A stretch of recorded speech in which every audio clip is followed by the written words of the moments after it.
No, I mean, really, for me, seriously, I was extremely lucky. So, My parents have been really supportive. They have been, I think, to every show. So, the what? All right, it's a story I don't know about. Nick's mom has the shirt with the Muppets on it, and Animal, the one that's the drummer, she has it. So Nick has awesome parents. Yeah.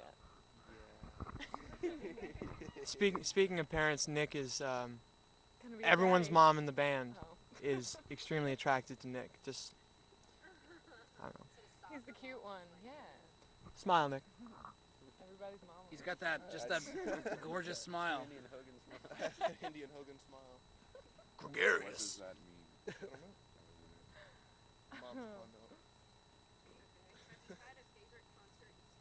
Yes. Denmark. I think we've all had. Mine was Denmark. I think it's all Denmark Denmark. for most of us. Denmark. We're huge in Denmark. Okay. Yeah. We were so, a lot bigger than we No, thought. really are, actually. So we went. Not So lying. we were on tour in England for the longest time, and it sucked because it was our first tour there, and nobody really knew of us yet. I had a good It time. was cold and. I mean, it was fun. Don't get me wrong. Yeah. But I'm not gonna offend anybody. No English people are gonna watch this. Yeah. not to mention it's not their fault. But then when we went to Scandinavia, and we played this festival in Denmark, was it Roskilde? Just out of nowhere, just like, God, there must have been like 600 people there, and they all knew the words, and 600, dude. It was like It was like 3,000 3,000. people. 2,000 or 3,000. there was, I guess, yeah, there was a lot of people, and they were all just screaming like way more, I guess, Exuberantly. yes, way more. All right, that was our first double encore, because they just wouldn't stop. Yeah, they kept clapping. They wouldn't stop clapping. Like 15 minutes after we got off stage, they were still clapping. And I it's think- like they just like I think those Scandinavians just really like to clap. They Clap. really, I think they just really appreciate music that comes through because it's such an out of the way place to tour. Not many bands have a chance to get there on a regular basis, so they appreciate what they get. And I was really surprised to see that they were like they had people like in another country so far away that were like singing the words to our songs and like knew our personal names and stuff. Yeah. It was weird. It was really, really weird. But yeah, Scandinavians just in general have been really nice to us. they're all very pretty too. Yeah.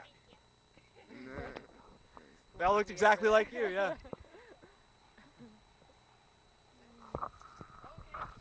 Alternative Press, April 2007, along with naming you as one of 100 bands to listen to in 2007, claimed that EE's follow-up will be more country. It's true. Is this still applicable, and how is it coming along so far? Yeah, it's applicable. It's not ending up as country as I thought it was going to be. That's probably a good thing. But the record in general is going quite well. We're still we're in the thick of it right now, so it's kind of hard to wrap the head around and like tell someone exactly how well it's going.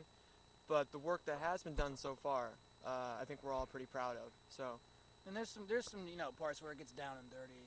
You know, sort of honk tonk Country's stuff there. every now and then. So I think it's a lot more. The one thing about this record that's different from the last record is that it's going to be a lot more organic. a lot more emphasis on certain. Sorry, go ahead. Oh well, yeah. It's gonna be. It's just like It's gonna be made the by sound. local It's just gonna sound a lot better. Without pesticides. Yes, without pesticides. But yeah, it's just gonna sound. It's gonna sound way more polished, and I think I think the main difference is that this time we know that it's gonna come out. Like with the first record, a lot of those songs were just songs that were being worked on, like just in our general crew, as we've always been doing, just making songs with we weren't signed at that point. right with whatever project. So we were just making things to get ideas out and make them sound good to us. But with this record, we have to have other people in mind, like business-wise, and all of our fans are people who have been listening to us, and we just certainly don't want to put the same record out twice. So I guess it's definitely an extremely different sound, but it's still Annuals for sure. Well, that's obvious. How do you go about the writing process? It pretty much starts with I'd come up with some guitar lick or piano lick, and come up with however many parts, and then lay down a skeleton. A skeleton is like, you know, a very rough version of the song, and then I bring it to everyone else, and we all just sort of meditate on it, listen to it, and then we go into the studio again, and everyone will add their little touch to it to make it I guess more dynamic, because, you know, 6 heads are better than one. Yeah, I guess that's it. But I guess it's more. I really love our recording process because we have a studio at home that we've been building up for the longest time, and we've just since the last record, and since we have a larger budget this time, we just invested a lot more into our studio at home. So we get to work a lot more at home. It's so much easier to get ideas out there.